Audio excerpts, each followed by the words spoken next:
Book-1, Chapter 3 of Sybil or the Two Nations by Benjamin Disraeli. Egremont was the younger brother of an English earl, whose nobility being of nearly 3 centuries' date, ranked him among our high and ancient peers, although its origins were more memorable than illustrious. The founder of the family had been a confidential domestic of one of the favourites of Henry VIII, and had contrived to be appointed one of the commissioners for visiting and taking the surrenders of divers religious houses. It came to pass that divers of these religious houses surrendered themselves eventually to the use and benefit of honest Baldwin Greymount.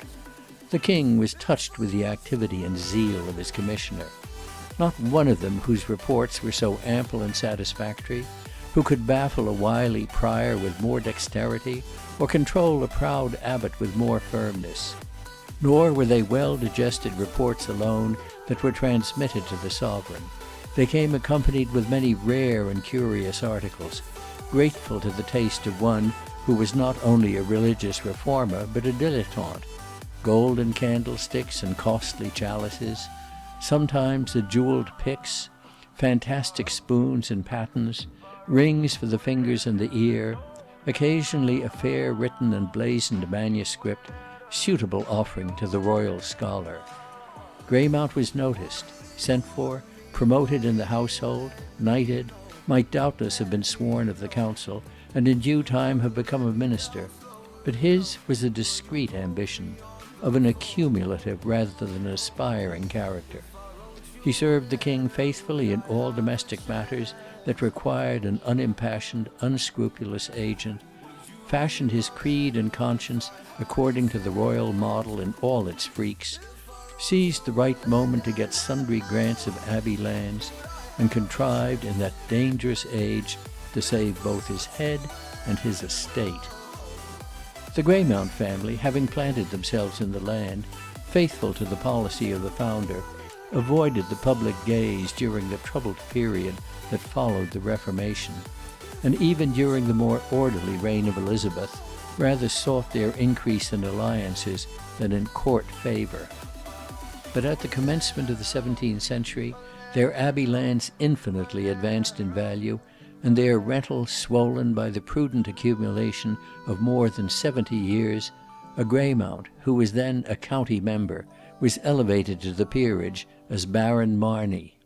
The heralds furnished his pedigree, and assured the world that although the exalted rank and extensive possessions enjoyed at present by the Greymounts had their origin immediately in the great territorial revolutions of a recent reign, it was not for a moment to be supposed that the remote ancestors of the ecclesiastical commissioner of 1530 were by any means obscure. On the contrary, it appeared that they were both Norman and baronial, their real name Egremont, which, in the patent of peerage, the family now resumed.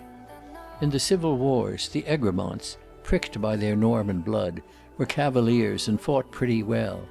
But in 1688, alarmed at the prevalent impression that King James intended to insist on the restitution of the church estates to their original purposes, to wit, the education of the people and the maintenance of the poor, the Lord of Marney Abbey became a warm adherent of civil and religious liberty, the cause for which Hampden had died in the field, and Russell on the scaffold, and joined the other Whig lords and great lay impropriators in calling over the Prince of Orange and a Dutch army to vindicate those popular principles which, somehow or other, the people would never support. Profiting by this last pregnant circumstance, the lay Abbot of Marney, also in this instance, like the other Whig lords, was careful to maintain, while he vindicated the cause of civil and religious liberty, a very loyal and dutiful, though secret correspondence with the court of Saint-Germain. The great deliverer, King William III, to whom Lord Marney was a systematic traitor, made the descendant of the ecclesiastical commissioner of Henry VIII an English earl. And from that time until the period of our history, though the Marney family had never produced one individual eminent for civil or military abilities, Though the country was not indebted to them for a single statesman, orator, successful warrior, great lawyer, learned divine, eminent author, illustrious man of science, they had contrived, if not to engross any great share of public admiration and love, at least to monopolize no contemptible portion of public money and public dignities. During the 70 years of almost unbroken Whig rule, from the accession of the House of Hanover to the fall of Mr. Fox, Marney Abbey had furnished a never-failing crop of Lord Privy Seals, Lord Presidents, and Lord Lieutenants. The family had had their due quota of garters and governments and bishoprics, admirals without fleets, and generals who fought only in America.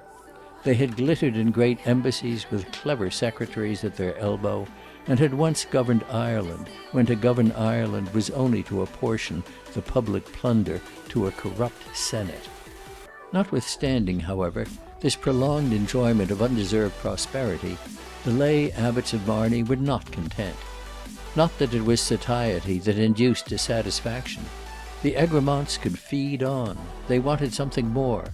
Not to be prime ministers or secretaries of state, for they were a shrewd race who knew the length of their tether, and notwithstanding the encouraging example of his Grace of Newcastle, they could not resist the persuasion that some knowledge of the interests and resources of nations, some power of expressing opinions with propriety, some degree of respect for the public and for himself, were not altogether indispensable qualifications, even under a Venetian constitution, in an individual who aspired to a post so eminent and responsible.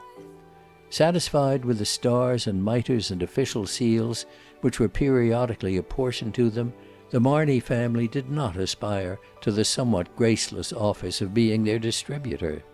What they aimed at was promotion in their order, and promotion to the highest class.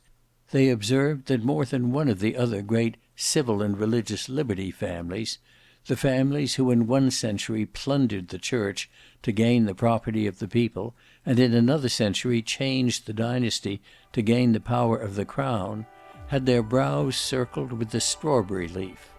And why should not this distinction be the high lot also of the descendants of the old gentleman usher of one of King Henry's plundering vicar-generals? Why not? True it is that a grateful sovereign in our days has deemed such distinction the only reward for 100 victories. True it is that Nelson, after conquering the Mediterranean, died only a viscount. But the House of Marney had risen to high rank, counted themselves ancient nobility, and turned up their noses at the Pratts and the Smiths, the Jenkinsons and the Robinsons of our degenerate days, and never had done anything for the nation or for their honours. And why should they now? It was unreasonable to expect it. Civil and religious liberty, that had given them a broad estate and a glittering coronet, to say nothing of 6 close seats in Parliament, ought clearly to make them dukes.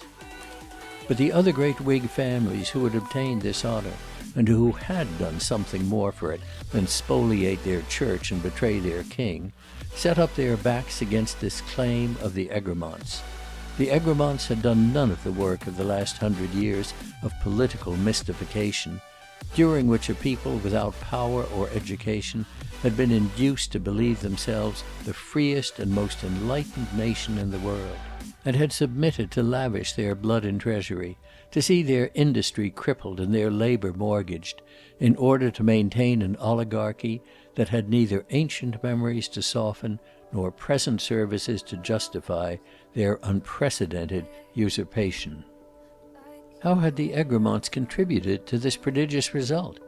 Their family had furnished none of those artful orators whose bewildering phrase had fascinated the public intelligence, none of those toilsome patricians whose assiduity in affairs had convinced their unprivileged fellow subjects that government was a science, and administration an art, which demanded the devotion of a peculiar class in the state for their fulfilment and pursuit.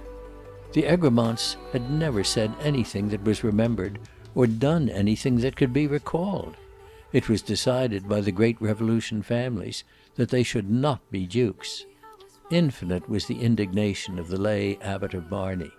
He counted his boroughs, consulted his cousins, and muttered revenge.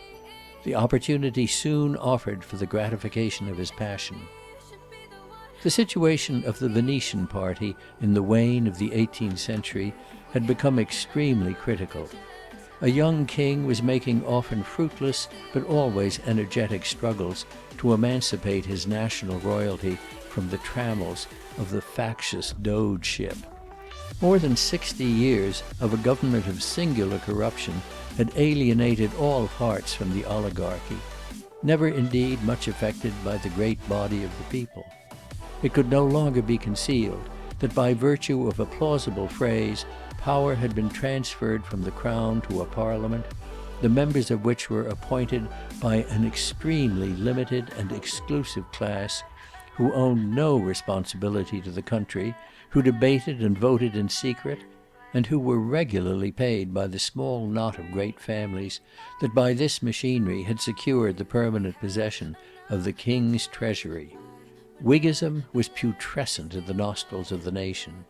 We were probably on the eve of a bloodless yet important revolution, when Rockingham, a virtuous magnifico, alarmed and disgusted, resolved to revive something of the pristine purity and high-toned energy of the old Whig connection, appealed to his new generation from a degenerate age, arrayed under his banner the generous youth of the Whig families, and was fortunate to enlist in the service the supreme genius of Edmund Burke.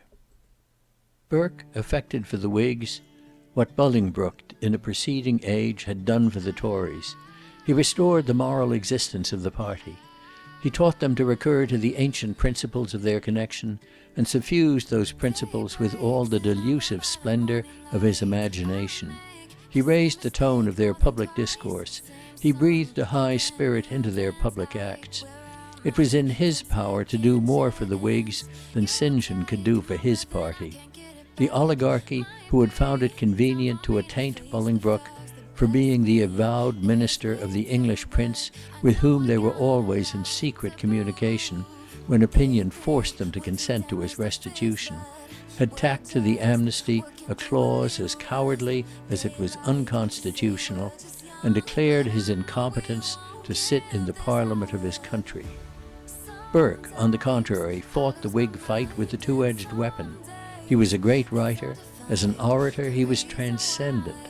In a dearth of that public talent for the possession of which the Whigs have generally been distinguished, Burke came forward and established them alike in the Parliament and the country. And what was his reward?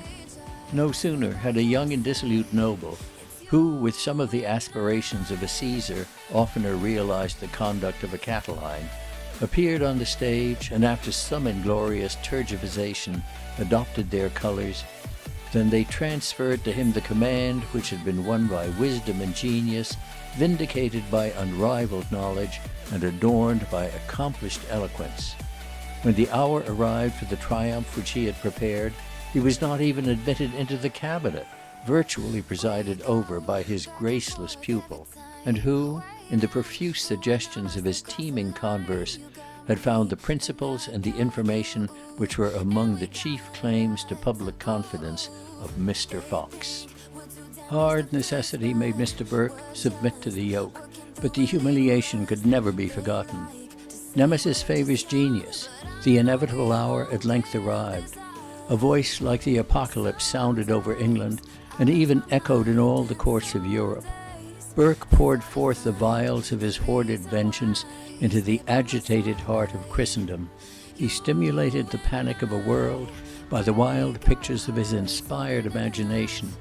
He dashed to the ground the rival who had robbed him of his hard-earned greatness, rended in twain the proud oligarchy that had dared to use and to insult him, and followed with servility by the haughtiest and the most timid of its members, amid the frantic exultation of his country, he placed his heel upon the neck of the ancient serpent. Among the Whig followers of Mr. Burke in this memorable defection, among the Devonshires and the Portlands, the Spencers and the Fitzwilliams, was the Earl of Marney, whom the Whigs would not make a duke. What was his chance of success from Mr. Pitt? If the history of England be ever written by one who has the knowledge and the courage, and both qualities are equally requisite for the undertaking, the world would be more astonished than when reading the Roman annals by Niebuhr.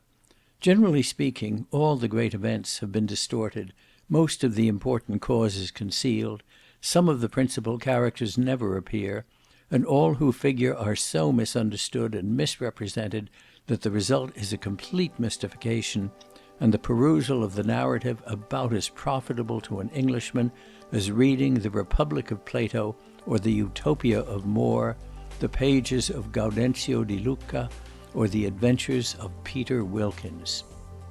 The influence of races in our early ages, of the Church in our middle, and of parties in our modern history are three great moving and modifying powers that must be pursued and analyzed with an untiring, profound, and unimpassioned spirit before a guiding